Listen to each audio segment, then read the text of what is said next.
Y'all know what's going on. It's time for another episode of Doing Time with Joe. I'm your host, Joe Baker. Check it out, y'all. In prison, most of the times we think that we have to look out for the people that might knife us or just beat us up or whatever the case may be, extort us and stuff like that, right? You got to always be on the lookout for things like that that'll happen to you in prison, right? But I'm going to tell you about uh, the type of person that will use that will go to the extremes in ways that you would have never imagined to get back at you, to try to do something to you. I did another episode about something similar to this over a year ago uh, about this guy that was doing all kind of crazy stuff, spitting on stuff and all this and that. But here's another part of that type of mentality that I want you to know about because this blew my mind, man. I've seen or heard of these types of things happening before, but the reasoning behind it is just it's astonishing to me. You know, as long as I've been locked up, I still find myself being surprised that at the some of the things that people were doing here, at the lengths that they'll go to do some of the things just to get back at you. It really blows my mind. You know what I mean? So I want to share this story with you. I hope that all of you enjoy it. So sit back, relax, and enjoy the show.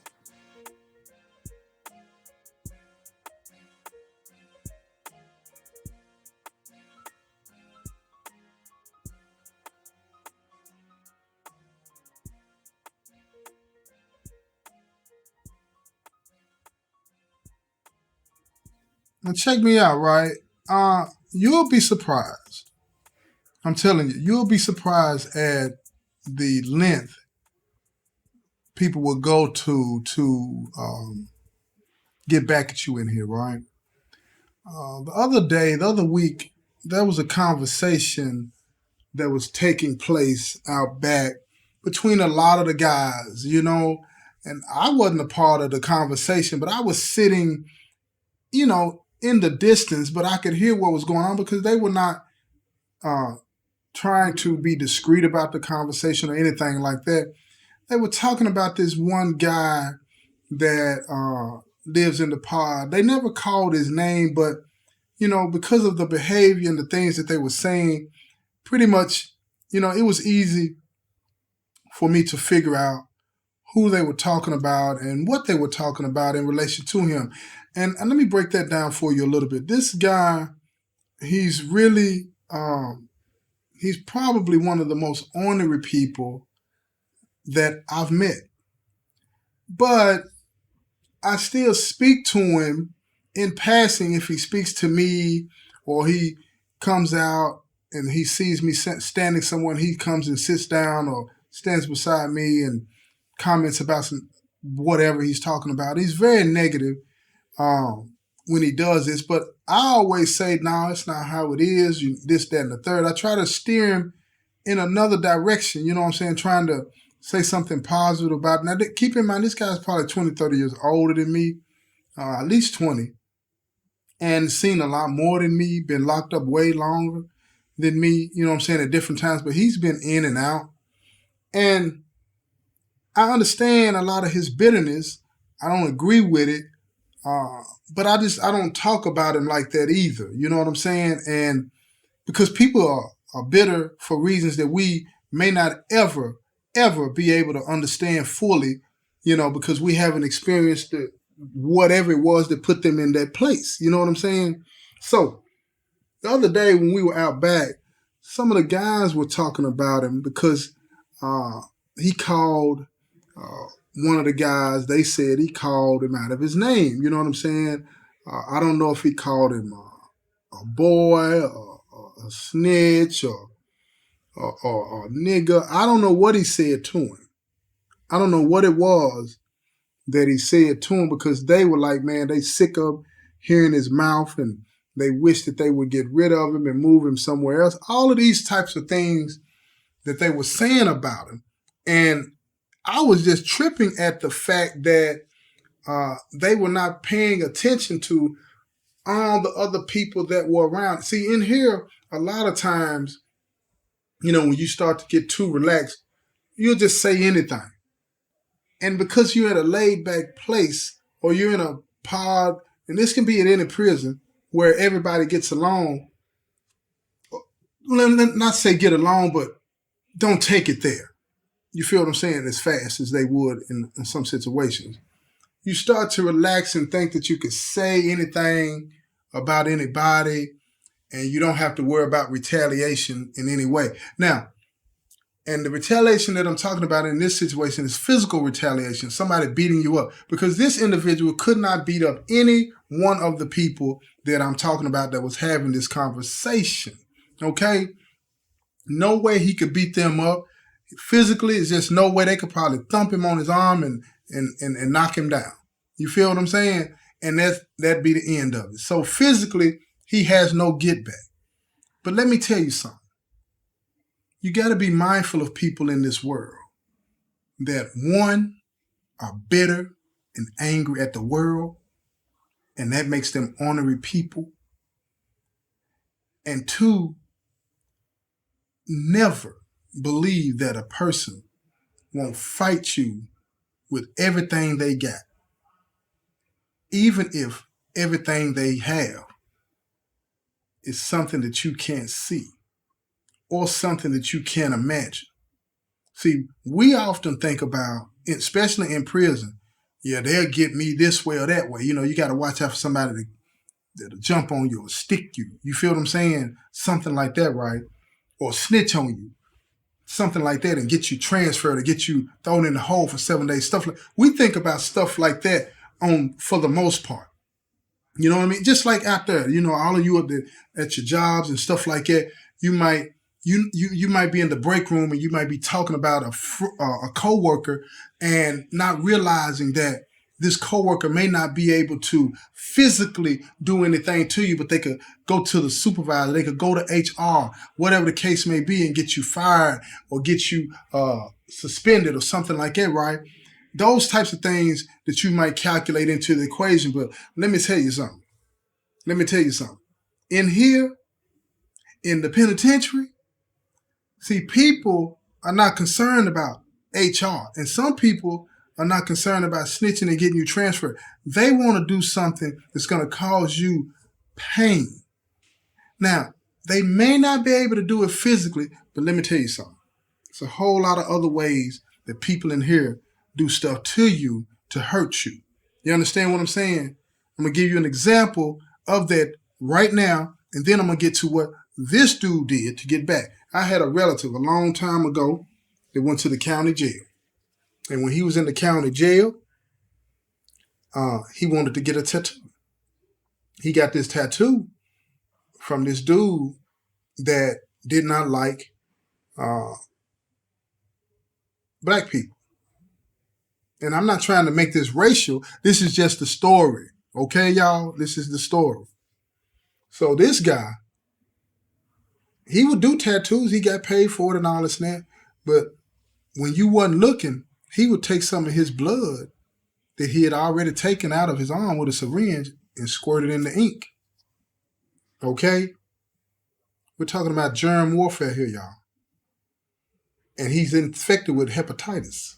So he gave my kinfolk a tattoo. Boom.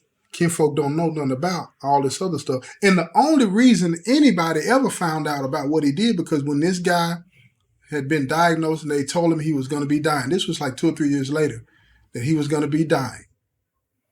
He reached out to everybody because he had changed his life and told everybody that he had given a tattoo, that he had put his blood in there and they might need to go get checked because they might be they might be positive for hepatitis. Turns out my kinfolk was. He was positive with hepatitis from that guy giving him that tattoo. And that's what I'm getting to in this story.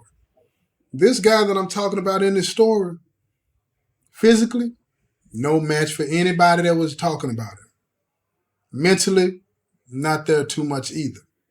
But he was a dirty, low down, he's just a dirty, low down, ornery dude. But that don't mean he ain't gonna hit back. That don't mean that. So this is what he did. A lot of those dudes, including me, use this particular shower in here. And it's not a shower that only certain type of people can use. It's not that. So don't y'all get to running wild with your stories and all that, right? You know what I'm saying? You know how we do sometimes. Oh, that's GD shower, or that's this shower, or that's that shower. First of all, I don't rep nothing no more. These guys, some do, some don't, some will, some won't. But at the end of the day, this is one of those bigger showers. And that may not mean nothing to y'all out there, but it does in here. You got smaller showers in here. There's stalls that look like, like the restrooms at the public restrooms where you got the door, but you can see over the top and under beneath. We got showers like that.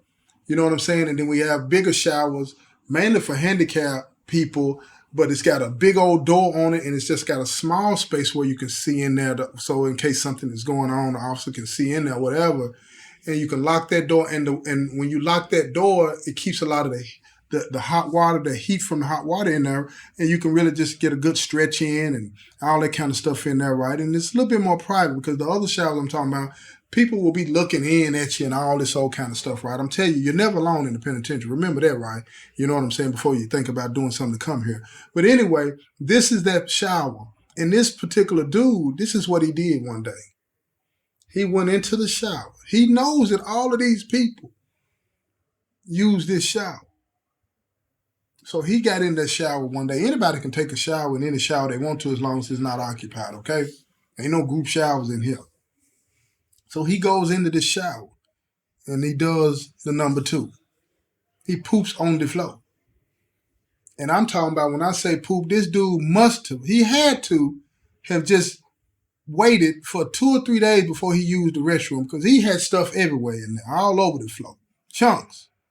You know how sometimes you see on the Nature Channel, them elephants will be walking in the woods and they just be balls just falling out of them? That's what it was. It's balls everywhere, all on the floor, y'all. Balls of poop all over the floor. You know what I'm saying? And it's like, so one morning, the next morning rather, me and my partner, we said now we come out early because it's been hot lately. I try to go out and get me some laps in outside before it gets too hot. But they hadn't opened the back door yet. So we're sitting down at the table downstairs and watching some TV. So this one guy, he come to us. He said, man, here, hold on, man. I need a witness, man. I know I'm not seeing what I think I'm seeing, right? And keep in mind, at this point, none of us know what's going on, right? So anyway, he comes over and like, yeah, what's going on, bro? You good? He said, no, I need a witness. I said, you need a witness? I said, no, I ain't on all that. You trying to do something. He said, no. He said, man, I want y'all to see this because I know I'm not tripping.